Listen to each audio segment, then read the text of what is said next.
Olá pessoal, tudo bem? Vamos para mais uma videoaula.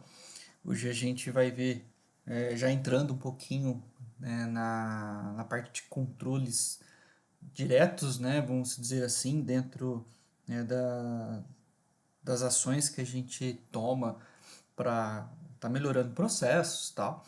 Então a gente vai ver um pouquinho sobre sistemas de controles discretos e proporcionais, tá? Então a gente vai começar já falando um pouquinho, né, sobre tipos de controles, né?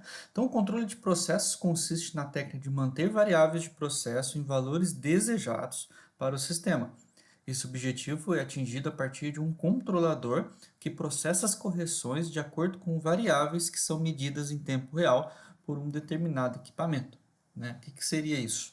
Né, eu sempre estou buscando, né, a análise do que eu quero, né, como objetivo de controle e assim tomar decisões para que esse controle me atenda de acordo com o que eu busco, tá? Então aí pelo exemplo a gente sempre, né, traz aí os olhos, né, do processo, aonde que vamos dizer assim, esses olhos têm a visão do processo, aonde que a partir dessa visão ele tem que tomar uma ação para que não saia, né, do objetivo final, ok?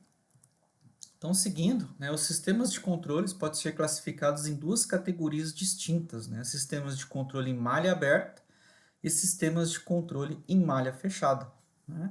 Então, aí a gente tem um exemplo, né, o fluxo, né, aí representado em blocos. Sistema de controle em malha aberta, a gente tem aí a referência do que a gente quer, a gente tem o atuador, o sistema que executa e a saída, pronto, né? Já no de malha fechada, eu tenho a mesma situação, porém com algumas atribuições a mais que eu preciso para justamente estar corrigindo, né, um erro que possa ter na saída que eu na malha aberta eu não consigo identificar, tá? Então a gente tem controles aonde eu tenho um feedback do meu controle, eu mandei abrir, ela realmente abriu, ela demorou, ela foi mais rápido, ou então eu preciso que ela seja um pouco mais lenta ou um pouco mais rápido nessa ação, tá? Então, teoricamente, a gente tem aí os dois tipos, né? A questão de ser analógico ou digital também entra nesse quesito, porque tanto em malha aberta eu posso ter um controle digital, né, de on-off, ou eu posso também ter um controle de saída analógico numa malha aberta, tá? E a gente vai ver um pouquinho para frente como que é isso, tá? E na parte de manipulação em relação à malha fechada, a gente também mais usado o sistema analógico, né, no retorno aí dos feedbacks. Claro que também num sistema de malha aberta eu posso ter um sensor, né, só que esse sensor ele vai me indicar apenas campo, né, ele não me dá o retorno lá dentro do CLP, né, indicando que ele está aberto, e sim somente lá em campo, onde que o técnico, né, o cara, né, o profissional de manutenção vai estar ali, né, diretamente ligado, tá? Então a gente tem aí, vamos entrar um pouquinho, né, no íntimo da malha aberta, né? Em um sistema de malha aberta, o sinal de entrada é um sinal pré-definido, baseado em experiências passadas, de forma que o sistema forneça um sinal de saída desejado. Nesse tipo de controle não existe elemento de realimentação, ou seja, a saída não é medida nem comparada com uma entrada para efetuar a ação de controle. É o que a gente falou. Eu mandei abrir, eu não sei se abriu, mas eu entendo que aquela ação que eu tive dentro da lógica é a mais ideal, só que eu não tenho certeza de que isso deu resultado, né, diretamente. Eu não tenho o feedback, eu não tenho a realimentação, que seria justamente o retorno, né, dessa posição dessa válvula no seu controle, tá? Então a gente tem aí a entrada, né, que é a nossa referência, a gente tem a saída, que é justamente aonde que a gente precisa ter aí o resultado, né? Então a realimentação seria justamente a gente não ter, né, o retorno, né, desse sistema, tá? Então a gente tem as principais vantagens, né, da malha aberta, essa é a simplicidade e o baixo custo, né? A principal desvantagem é a imprecisão devido à falta de realimentação. Então muitas fábricas, né, ainda têm malha aberta por conta de criticidade, né? Pô, eu não preciso estar colocando um controlador específico para mim encher um tanque e esvaziar esse tanque. Ou até mesmo um exemplo aí no aquecimento de água, né? Então eu tenho ali o vapor passando dentro de um tanque, ele vai passar ali, vai condensar, né? E ali eu tenho o retorno e a água fria, a água aquecida, né, saindo. Então tudo isso ali teoricamente para mim esquentou a água é o suficiente. Eu não quero um controle preciso de temperatura, né? Então seria mais barato um controle, né, feito aí em malha aberta, né? Então a gente indo aí, em um sistema de malha fechada, né, a gradiente a ser controlada e monitorada através de um elemento de medição, tá? Então a gente tem aí o elemento, né, do controle digital, né, sendo realimentado para a entrada, né, então essa realimentação, né, seria aí os sensores, tá, que ele vai nos trazer aí o feedback, né, e essa informação é comparada com o valor desejado, que seria aí o set point, que é a referência que eu tenho, né, para mim tá chegando a um determinado ponto, né, eu defino o que eu quero, e um elemento comparador, que seria aí que ele vai, teoricamente, ele vai pegar os erros de medição, né, no meu retorno de alimentação. Um exemplo, eu mandei abrir 50%, ela abriu 53%. Teve um erro aí de 3%. Tá? Eu mandei abrir 57, ela abriu 55. Eu tive um erro aí de 2%. Então isso é somado e ali criado uma média para que na próxima vez que eu tiver nessa mesma condição, eu diminua um pouco, né, a ação de saída para compensar esse erro. Então ele sempre faz essa comparação, né, e esse cálculo para minimizar, diminuir quanto mais, né, esse erro aí na saída, tá?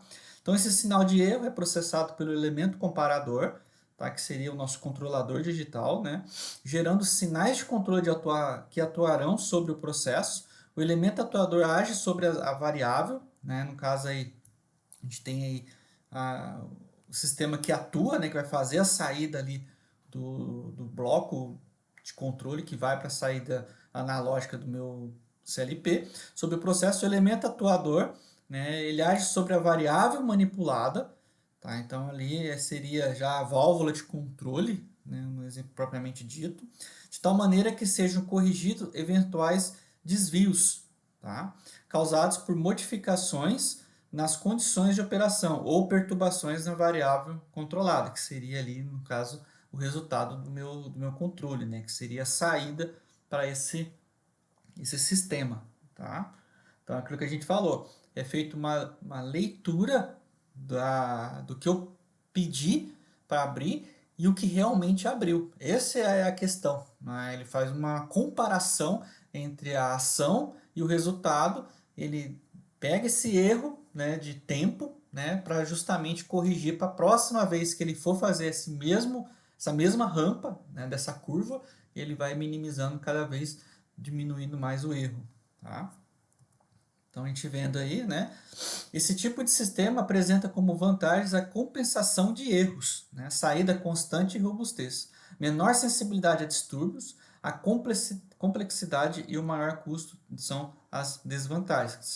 Tá, exatamente. Por exemplo, você tem ali um sistema, né, que eu vou estar lendo o erro, compensando esse erro e traduzido em ação, eu preciso de um controlador à altura disso, né, que exige cálculos, que exigem uma tensão maior, que exige precisão, que igual fala, complexidade. Então isso é caro, né, não é barato.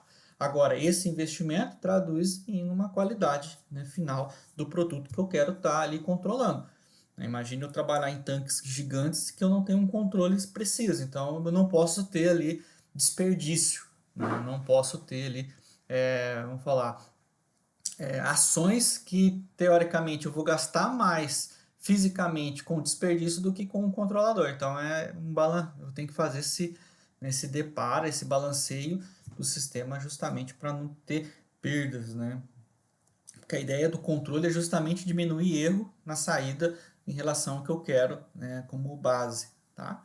Então, o sistema de controle, né, com o objetivo de fazer com que o valor da variável controlada seja igual ao valor do set point do sistema. O que é isso? Variável controlada, um exemplo. o set point está para 50%, né? E o meu tanque, ele está com 50% no momento que eu quero esse set point, né? Então, esse é o equilíbrio que eu busco, né? Então, esse equilíbrio ele tem que ser, por mais que a lógica seja perfeita, eu preciso garantir que o meu meio físico esteja perfeito também.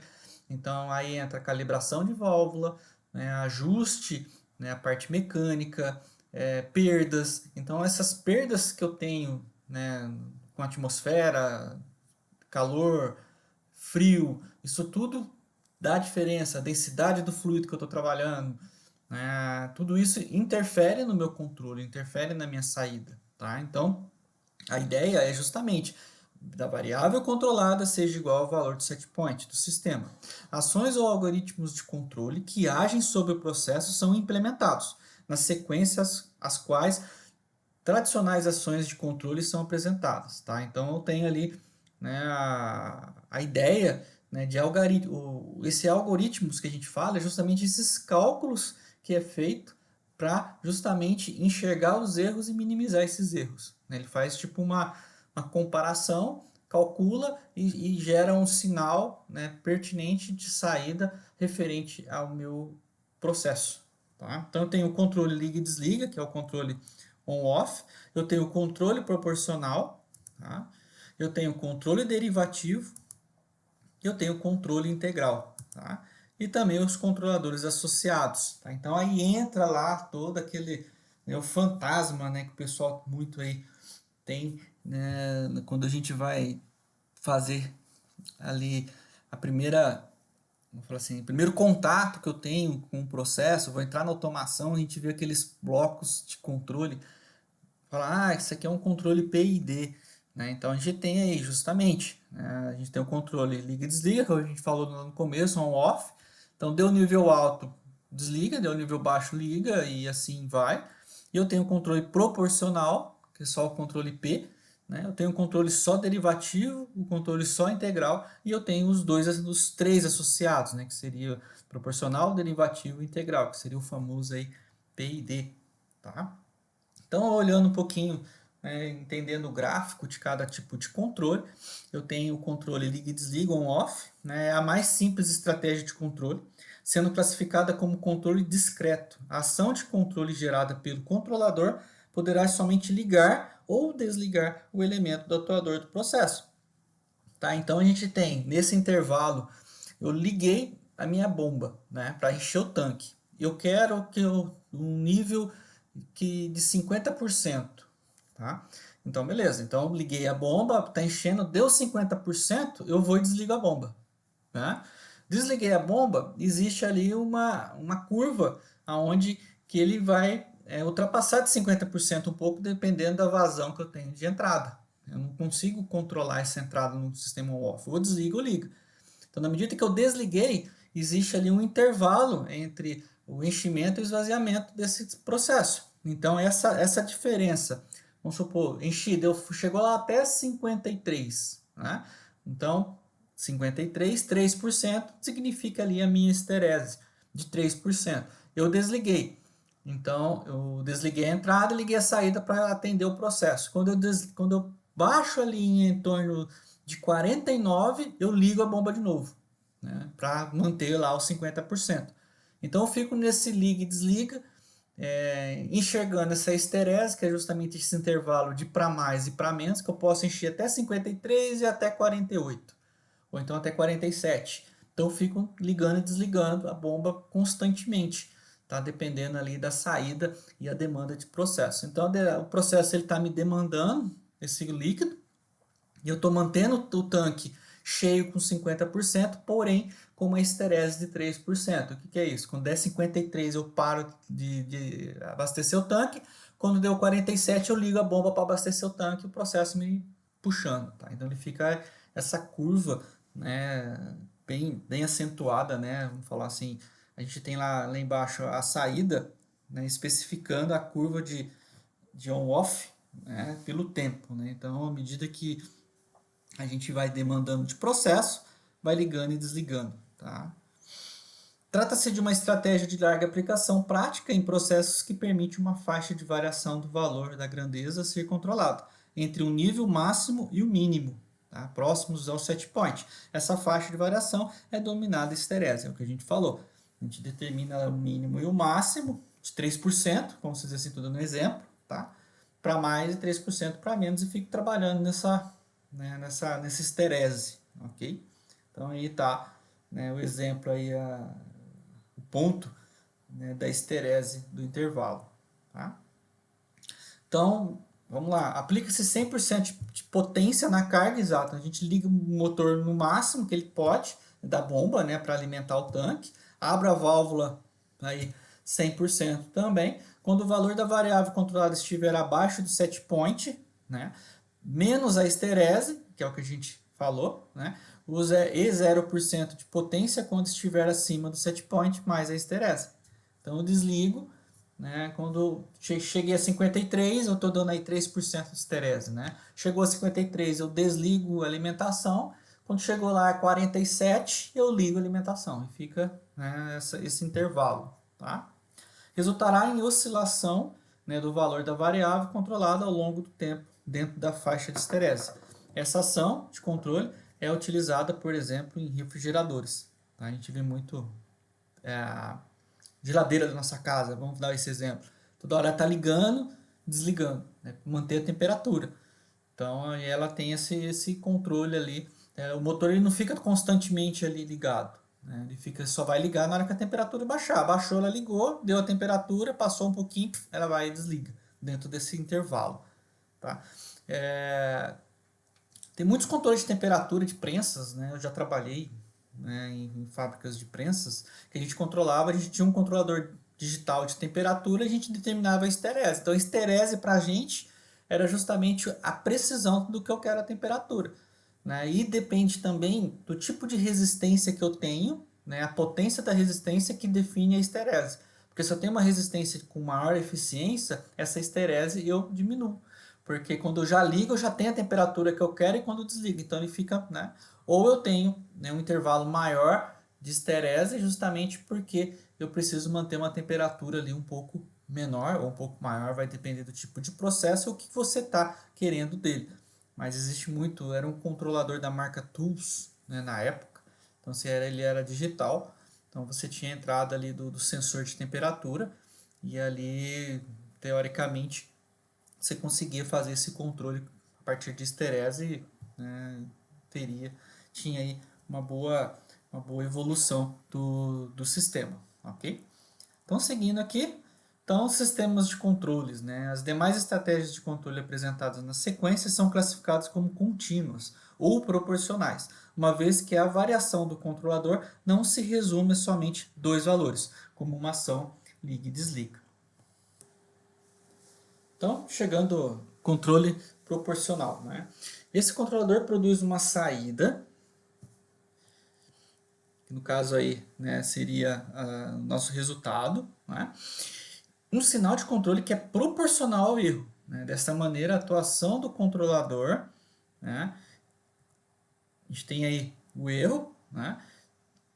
Desta maneira, a atuação do controlador sobre o sistema será mais intensa, quanto maior for, né, no caso aí, o sinal de erro presente e vice-versa, né?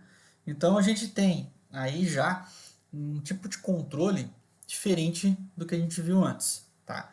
Então eu já trabalho aí com sinais analógicos, né? Quando a gente fala proporcional, é um sinal que é um sinal variável, né? Não é um sinal on-off, não é um sinal liga e desliga, é um sinal proporcional que ele me diz o quê?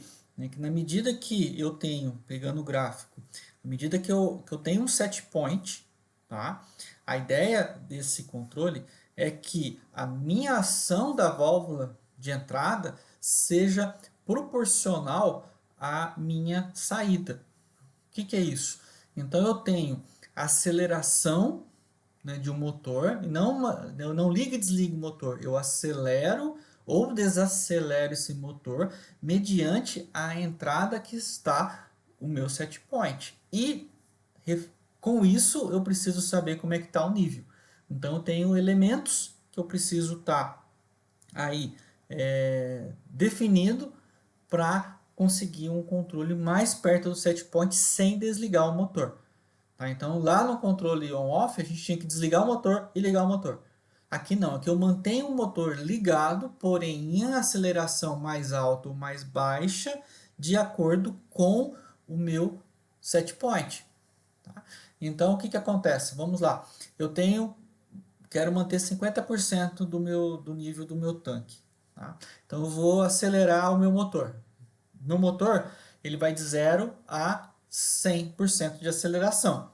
Né? Então, o que acontece? O tanque está vazio, eu mandei encher o meu tanque.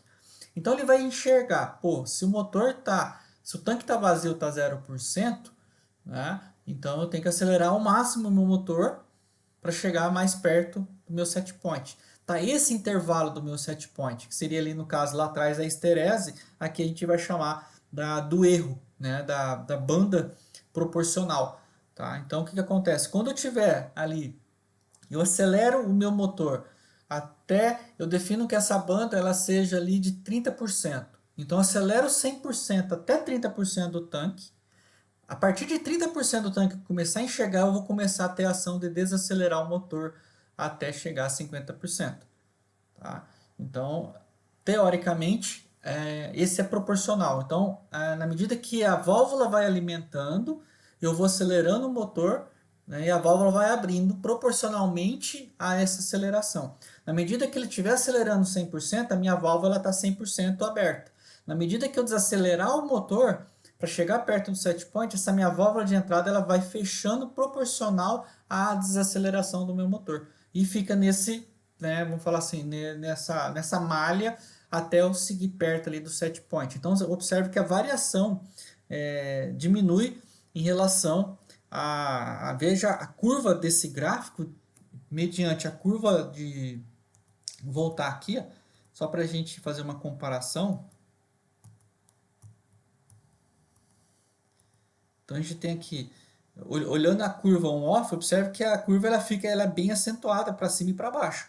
Né? Então esse meu controle trabalha dessa forma. Né? Já lá no meu sistema de controle proporcional, observe que a curva ela é bem mais perto do set point. Eu tenho ali uma precisão mais perto e o erro ele é menor. Tá? Então eu tenho ali uma condição bem menor ali de controle. Então esse é um controle teoricamente proporcional.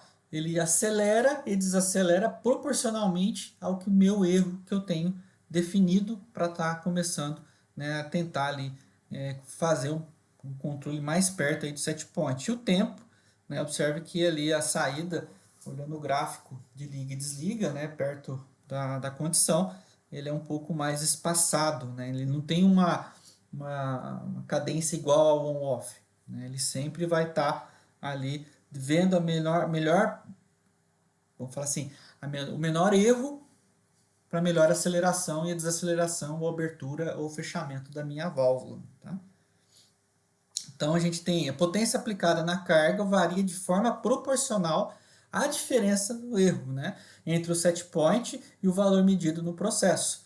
Tá? Então tem ali, igual a gente falou, a base que ele tem para fazer a aceleração e desacelerar o controle é justamente minimizar esse erro. Né?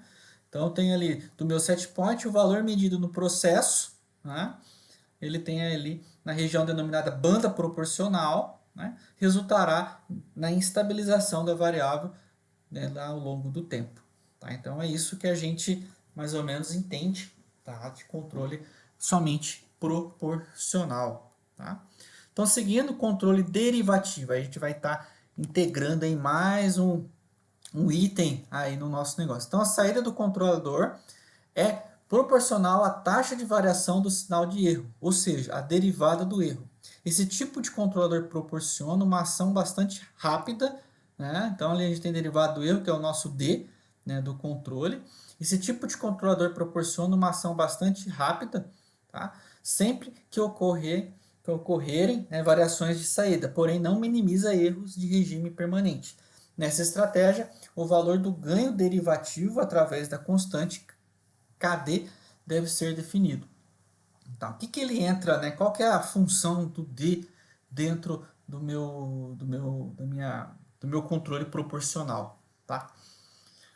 A gente falou que a gente definiu o erro, tá? Ele minimiza o erro. Que quando ele chegar perto dos 30%, que eu quero o meu tanque com 50%, quando ele chegar perto dos 30%, eu falei que eu vou desacelerar a bomba. Aonde que entra o D? No tempo que ele vai começar a desacelerar. Esse intervalo desse tempo.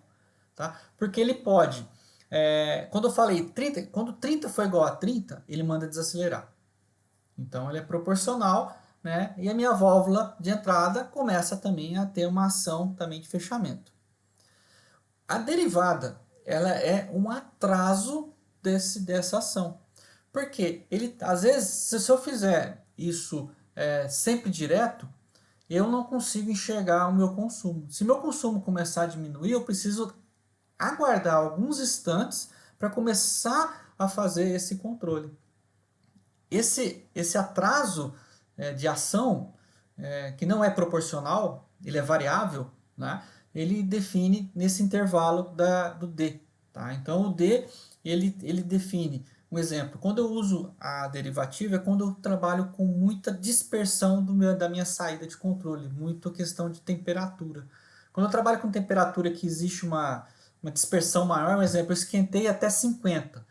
Só que eu parei de controlar em 50, ele vai começar 51, 52, 53, 54. Aí depois que ele começar 54, aí ele começa a descer 53.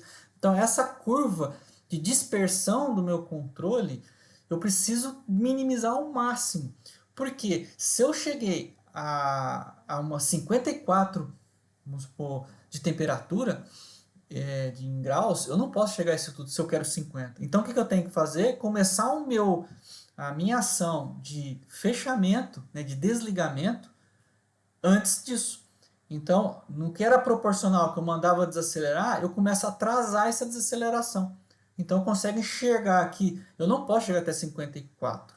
Então, eu não posso desligar em 50. Eu tenho que começar a desligar ali a 47, 49, porque eu sei que ele vai dissipar 3 graus, então eu vou começar ali o controle mais lento. Né? Então, isso tudo proporcional com a minha derivada. Então, a derivada ela trabalha, né, nesse atraso, né, nesse fator, né, de atraso em relação ao meu set point, né, a minha proporcional do sistema. Tá? Ele é definido aí como KD. Ok? Então, tem aí a saída de controle. Agora a gente vai falar um pouquinho aí da integral. Né? A saída do controlador é proporcional ao somatório do sinal de erro em um determinado instante de tempo, né? Ou seja, a integral do erro. Né? Então a gente tem aí, né, já o I. Né? Esse tipo de controlador elimina os erros de regime permanente do sistema, porém sua ação de resposta é lenta. Né? Nessa estratégia, o valor do ganho integral através da constante QI deve ser definido. Tá? Então, onde eu tenho o D, que é mais rápido, né? Eu tenho o I, que ele é mais lento. Então, eu consigo ali ter uma ação um pouquinho mais precisa. Tá? Quando eu quero uma precisão maior, né, do meu controlador, que eu não preciso, eu quero ter precisão, mas eu não preciso ter um controle rápido. Né? O meu erro ele pode ser um pouco maior. Tá? Eu uso somente o P e o I. Quando eu quero uma precisão rápida, com a minha dispersão maior do meu controlador, no caso temperatura, aí eu uso o D e o I, né? Justamente para somar e fazer um balanceio desses controles. Tá? Então a gente tem aí o KI, né? Que é, então ele pega ali e faz ali vamos dizer assim, uma média bem mais precisa, tá, desse tempo de ação em relação ao set point que eu quero estar atingindo no meu controlador. Tá? Então, e os controladores associados, né, que é justamente a gente usar os três. Né? Além das estratégias de controles apresentadas, pode-se encontrar controladores associados como PI, proporcional integral, PD, proporcional derivativo, ou PID, proporcional integral derivativo. Tá? Então, nem sempre quando eu tenho um bloco de controle do meu sistema, eu vou estar usando o PID. Então, é muito errado a gente chegar e falar, o meu controlador lá é PID. Só que você vai estar controlando nível usando PID? Não, geralmente você nunca vai ver isso. Porque o nível ele tem uma precisão. Eu consigo, com só o P e o I, né, no controlador PI, manter um nível bem tranquilo. Porque eu não tenho dispersão igual tem de temperatura. Né? A temperatura dispersa muito. Vai depender do tipo de material, né, o que eu tenho dentro do sistema. Então eu preciso de um cara mais apurado, que é o D, a derivada, junto com o integral, justamente para mim começar ali ter uma somatória de erro para minimizar essa dispersão. Tá? Então aí eu tiro uma diferença de 3, 4 graus para casas decimais, para 0,1, 0,2, isso é proporcional à relação, né, do controlador. Então a gente fala, existe cálculos para saber disso, o que é de perda de entrada? Cara, existe, mas eu falo para você, nada que não, o que é melhor de experiência de campo. Tá? Você tem a base de início, então o que acontece? Você vai entendendo os fatores que eu tenho que estar colocando, não é qualquer valor que eu vou colocar ali, mas entendendo pontos de partida de fator, eu consigo ali ter um controlador bem mais apurado. Né? Então a gente vê controladores em nível usando mais o P e o I, né, proporcional e integral, e para controles de temperatura não tem muita dispersão, né, eu uso aí o derivativo, né, o P e D, na verdade, né? Então a gente tem ali, a gente viu que o PD ele é mais rápido, né, a ação, e o PI ele é mais lento. Né? Então a gente precisa, a temperatura precisa agir rápido, senão eu disperso muito. Já o PI posso ter um controle um pouquinho mais lento ali, que é no caso nível, água, né? Então eu consigo, né, definir ali um pouco mais essas condições, ok? Então a gente tem ali o PI, né? Voltando aqui, a gente tem o PI, o PD e o PID. A gente já usa aí as três funções do nosso sistema, né? E os controladores associados, né, o P e D, o PD, né, funciona conforme o controle proporcional acrescido de uma maior velocidade, né, de reação. Então a gente viu aí do controlador as variáveis do processo, resultará em uma rápida estabilização da variável controlada ao longo do tempo. Então a gente fala, PD, eu quero uma ação rápida. Eu preciso agir rápido ali no sistema para que ele possa me dar um entregar. Olha como a curva já fica um pouco mais linear.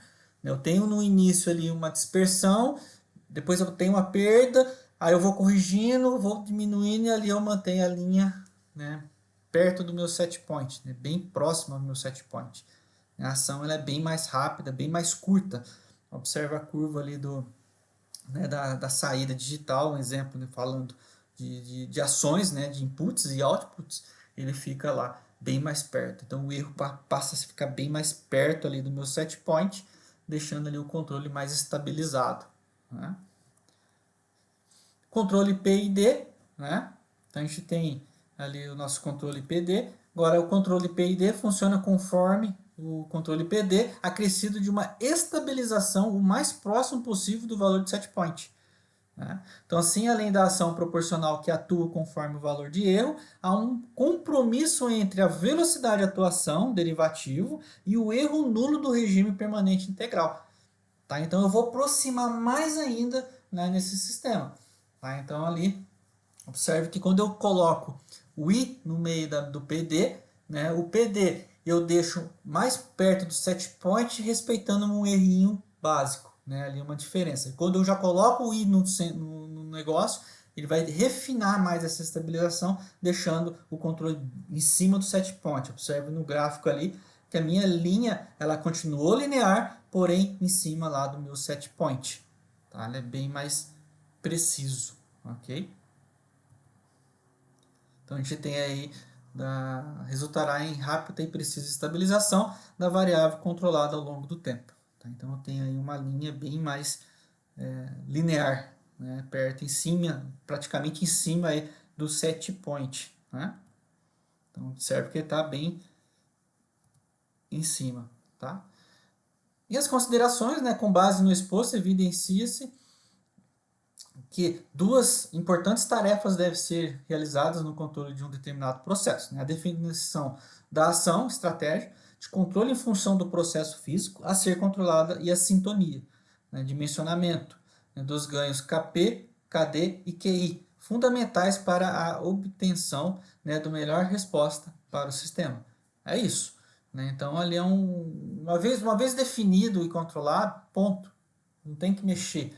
A não ser que eu mude o processo físico, né, o tipo de válvula, calibração de válvula, sinal do sensor de entrada, aceleração da bomba, tipo de vazão, né, no caso trabalhando com vazão de enchimento. Então tudo isso ele tem que ser ali, né, num padrão só para que meu controle esteja estabilizado. Uma vez que mudou campo, eu tenho que também ali dar uma apurada, uma ajustada, né, no meu controlador, nas variáveis que eu defino ali no controlador, tá? Aí a gente tem aí mais ou menos as ações, né, das curvas, né? Então, partindo do zero ali, olhando um pouquinho a integral, né? A integral, você observa que ela trabalha com 0,5, né, de partida, minha proporcional ali de 1, né? Observe que ele tem uma dispersão no começo, depois ele vai estabilizando até ele ficar em cima do nosso. Observe, se eu deixar lá uma integral de 2, observe a dispersão vai lá em cima. Né? Depois ele desce lá embaixo ali e vai corrigindo. Se eu tenho ali uma integral de 0,5, observe que ele demora um pouco mais abaixo para chegar até o meu set point. Né? Minha proporcional, respeitando a proporcional de 1. Tá? Olhando aí o nosso exemplo, né? De referência. E aí, mais um pouquinho, né, só para a gente, mais por questão de didática mesmo, aí seria aí o cálculo, né, da fórmula, né, para se ter aí um controle efetivo. Tá? Então, eu tenho KP, o ganho proporcional, KI, ganho integral, KD, ganho derivativo, E de erro, T tempo e T tempo de integração. Né? Aplicando, transformando aí a transformada em Laplace, né, obtemos aí a fórmula, né? Mas por curiosidade, né? Esse é o nosso algoritmo de PID. Então agora a gente vai ver uma animaçãozinha aqui, né? Então a gente vê qual que é a... Você observa que quando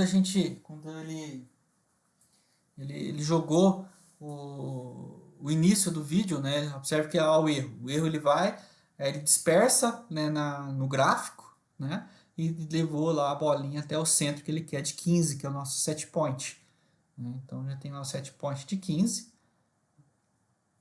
Então quando ele mexe esse set point, a ação do servo motor é justamente ali tentar corrigir o máximo possível. Né? Parece que ele está utilizando ali um Arduino, né, para fazer esse controle. É, né? Bem interessante, né, esse propósito. Né? Você tem um sensor, né, o sensor que está lendo a posição da bolinha, né, pela distância, aí ele faz lá o ajuste de acordo com, né, esse balanceio que ele faz, né, de para cima e para baixo é justamente a curva que a gente fala, né? Que ele vai até lá em cima, volta, então a velocidade. Se eu quero uma velocidade de ajuste, né, esse meu D ele tem que ser bem apurado, que no caso nossa derivativa, né, para ele ajustar o mais rápido possível da bolinha, né? Bem interessante, né? E a gente tem outro exemplo. Então a gente tem aí bem mais longo. Observe lá que a ação do servo motor, né, é justamente aquilo que a gente falou. É a dispersão do gráfico em relação a D para jogar ele o mais perto ali. Né? Então aí o ajuste mais fino entra no I. Né? Deixou ele bem mais preciso. Então ali ele observa lá o gráfico, que a gente falou da dispersão, ali ele mostra o gráfico direitinho. Quando ele dispersa, ali ele está mostrando como é que ele tenta ajustar. Ela vai lá no máximo, no mínimo, Agora ele vai ajustando, ajustando até, né, a linha mais reta ali é a posição do carrinho, né, em cima da ponte, vamos dizer assim, né? Então agora ele vai ajustando, ajustando, vai sempre buscar, né, mais perto, né?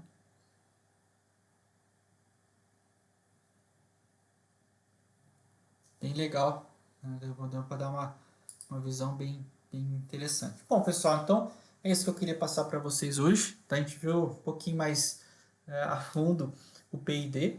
Claro que a gente foi entrar muito aqui em detalhes de cálculo de P&D, acho que não é muita intenção, né? É mais apresentar mesmo para vocês o que existe esse tipo de controle. Quando a gente falar de P&D, né, não fica uma coisa, vixe, o que é isso, então, para que serve, né? Então, mas assim, entender um pouquinho que para cada caso, para cada processo, qual que é o controle ideal, né? Qual que é o tipo de controle ideal que eu posso estar utilizando em cima disso. Claro que hoje a gente tem controladores muito mais avançados que P&D, né? O P&D é o primeiro ali, né, que a gente encontra porque teoricamente ele está no intermédio, né? Ele não é o mais barato, mas também não é o mais caro hoje utilizado.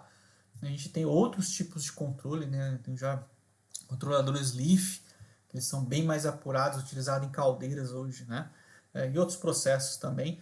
Mas o P&D é a casa, né, que a gente mais encontra, é o arroz com feijão, né, e muito ali, um P&D bem feitinho, bem calculado, te entrega muito resultado. Depende muito, claro, de campo, né? A gente tem que ter, né, uma boa manutenção de campo, justamente para não ter imprecisão, né, no nosso controlador. Tá? Então hoje, se a gente falar em P&D, depois dessa aula, acredito que não seja um negócio tão bicho de sete cabeças pro pessoal aí, beleza? Então espero ter ajudado vocês, né? Comentem aí, né, o que vocês acharam, compartilhe com seus amigos, curtam o canal, compartilhe, né, com aquelas pessoas que vocês veem que é interessante nos seus grupos, se inscrevam, dê um like, isso ajuda muito a gente continuar nesse projeto aí, beleza? Na próxima aula a gente vai ver um pouquinho aí de sistemas de supervisão, né? Entrar um pouquinho já em interfaces, ok? Muito obrigado pela atenção e até a próxima vídeo aula.